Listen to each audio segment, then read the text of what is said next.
Landlord tried to bleed a restaurant dry. I left him with a 100-ton problem. Landlords are the worst. At least that's what people say. And honestly, they're not wrong. But if you think residential landlords are bad, wait until you meet a commercial one. The kind who holds power not just over your living space, but over your entire business, your livelihood, your dream. Back in the 90s, I worked out of a shared office in a downtown building. Nothing fancy. Just your typical space with peeling paint, creaky floors, and the kind of landlord who would threaten to change the locks if your check was one day late. Real charming guy. Now, in the basement of that same building was a quirky little restaurant called The Vault.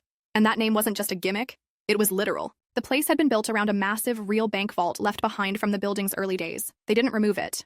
They turned it into an attraction. Imagine sipping wine and eating pasta inside a giant metal room, surrounded by rows of gleaming, old-school safe deposit boxes. Weird? Yes, but also unforgettable. I used to go there for lunch pretty often. One day while I was polishing off my meal, the owner pulled me aside. His face was tense. "Hey," he said, "the landlord's driving me crazy." That was nothing new. The landlord drove everyone crazy. I was a subtenant upstairs, and I'd already had a few run-ins with the guy myself. The moment we met, we hated each other on sight. So I asked what happened. And that's when he told me the landlord had served him with a ridiculous letter. A demand for thousands in back charges. Snow removal, parking lot repairs, flooring, random nonsense stretching back years, and worst of all, a threat to change the locks if he didn't pay up. But that wasn't even the craziest part. No, that was still coming. The restaurant owner looked exhausted. "He's demanding I remove the vault when I move out," he said. "Not just that. He wants me to restore the space to how it was before the vault was ever installed." I blinked. "You mean before the vault was even there?" "Exactly." Now, keep in mind, this wasn't a decorative fixture.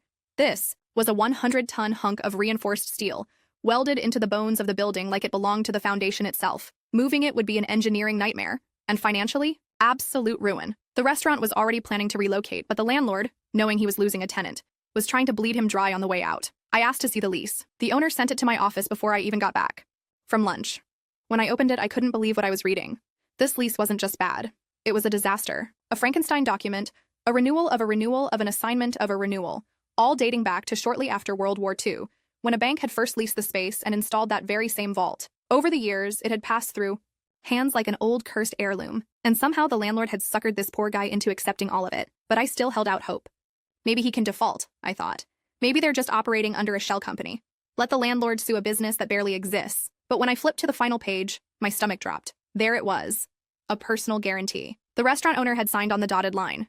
Not just as a business owner, but as himself. If he defaulted, the landlord could go after his personal assets. His home, his savings, everything. He was legally bound to either remove the 100-ton vault or face a financial death sentence. It looked hopeless. But then, an idea started forming. A nasty, clever little idea. I called the restaurant owner. "You're calling to tell me I'm screwed, right?" he said before I could even speak. "My commercial lawyer already told me the same thing. No way out." I paused for a second, then said, "I can save you, but it's gonna cost." There was a beat of silence. Then, how much? $5,000 in legal fees. And another grand for an agent. Agent? What kind of agent? Real estate. No more questions, just quiet determination. A couple of hours later, a courier dropped off a certified check at my office. That was the green light. I walked into Aaron's office. My grumpy old office mate who'd been around the legal block a few too many times. Disbarred eventually, but back then, he still had connections. "I need a real estate agent," I said. "You buying a house?" "Nope." "Selling?" "Nope." He stared at me. "You pulling one of your stunts again?" "Yup." He smirked, rolled his eyes, and reached for the old-school Rolodex on his desk. That was Aaron. He never kept up with technology, but he knew people. All kinds of people. The kind of people who didn't ask too many questions. He slid me a name and a number. And the next day, I met the agent in a quiet diner on the west end of town. We talked business. I told him exactly what I needed, and handed over a small stack of paperwork along with the envelope of cash.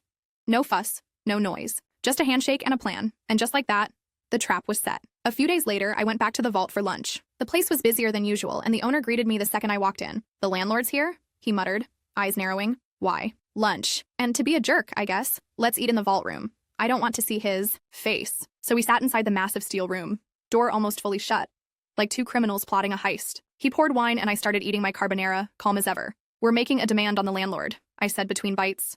The owner raised an eyebrow. "A demand for what?" I slid a folded document across the table. "We're insisting that he release all the restaurant equipment.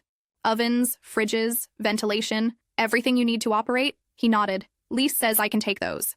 That's not a problem." I held up a finger. "And the vault." He choked on his wine. "The vault? I don't want the vault." "You're going to demand it anyway," I said. We're telling the landlord that you plan to take it with you, and he needs to allow access for its removal within 7 business days. He stared at me like I'd lost my mind. You think if we act like we want the vault, he'll suddenly decide to keep it just to spite us? Exactly. You're treating him like a toddler, because that's exactly how he acts. The restaurant owner looked stunned, then suspicious. Wait, you already sent this to him, didn't you? I shrugged. He groaned, stood up, and called for someone to clean the shattered wine glass he'd just dropped, but it was too late to stop the gears from turning. Once the glass was cleaned up and our plates cleared, I told him it was time. Let's go see the landlord. He looked like he'd rather walk across hot coals, but he followed me out of the vault room. We crossed the restaurant floor, heading toward the table where our not-so-friendly landlord was devouring a rack of lamb. With his bare hands, no less. The grease glistened off his fingers like motor oil, soaking straight through his napkin as he chewed. I didn't wait for pleasantries. My client needs an answer today, I said firmly. The landlord looked up at me, meat halfway to his mouth. Expression unreadable, I pressed on. I'm the vault's lawyer. We served you a demand the other day. My client intends to take everything with him, including the bank vault. He needs confirmation of access so we can schedule movers. He let out a greasy, wet chuckle. The vault? He scoffed. Forget it. The restaurant owner blinked. What do you mean, forget it? I'm the landlord, he said, wiping his hands with that useless napkin. I say what goes, and that vault stays. I leaned in, just enough. I'll need that in writing. If you're denying the removal, we may have to sue. He rolled his eyes. Sue me all you want. Sue till you're blue in the face. He waved us off like we were pigeons on his patio. You'll get your answer by the end of the day, he said. And sure enough, a few hours later, a letter arrived. It was perfect, absolutely beautiful in its arrogance.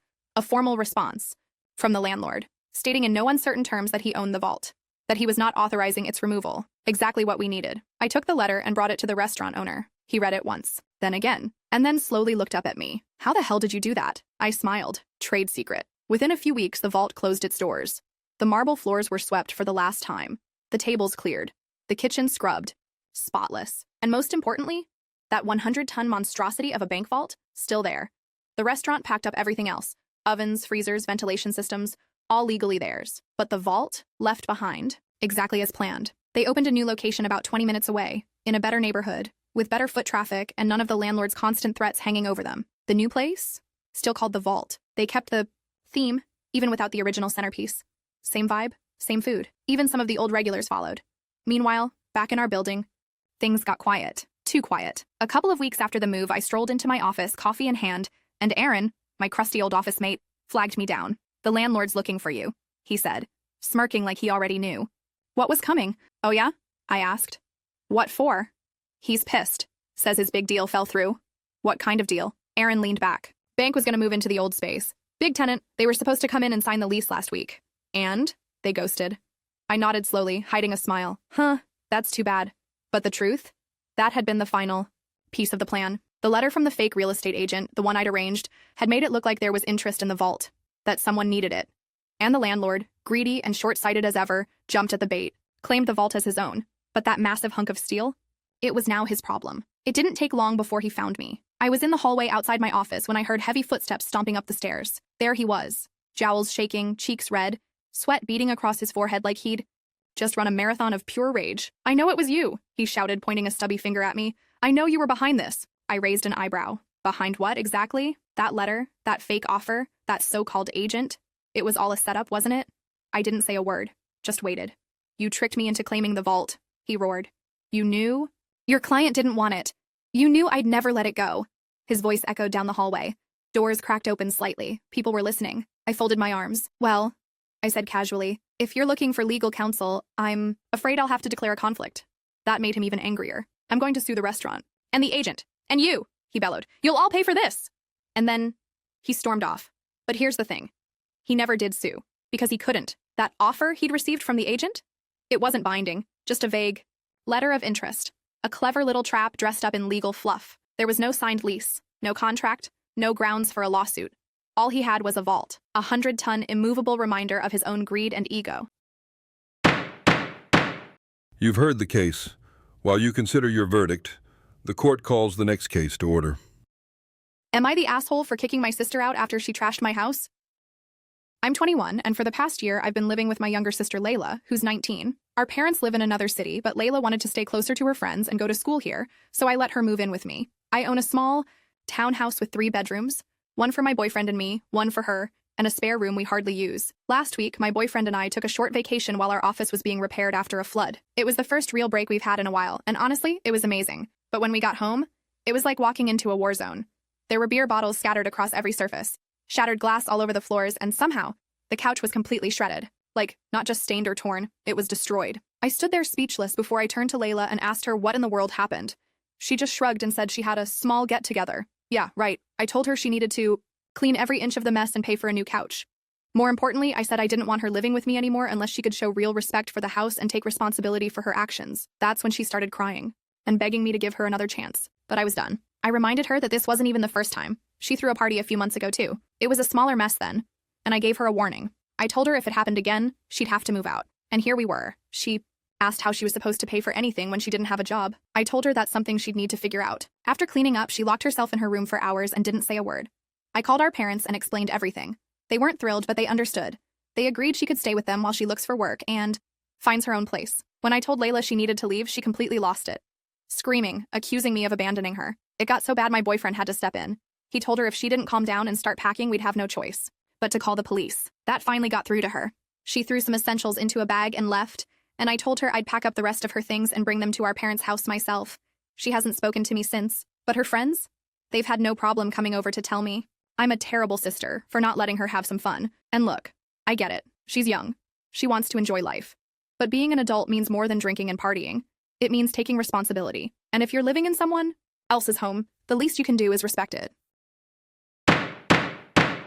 The case has been heard. The stories have been told. Now it's your turn to judge. Leave your verdict in the comments. Like, share, and subscribe. The Court of Stories is always in session.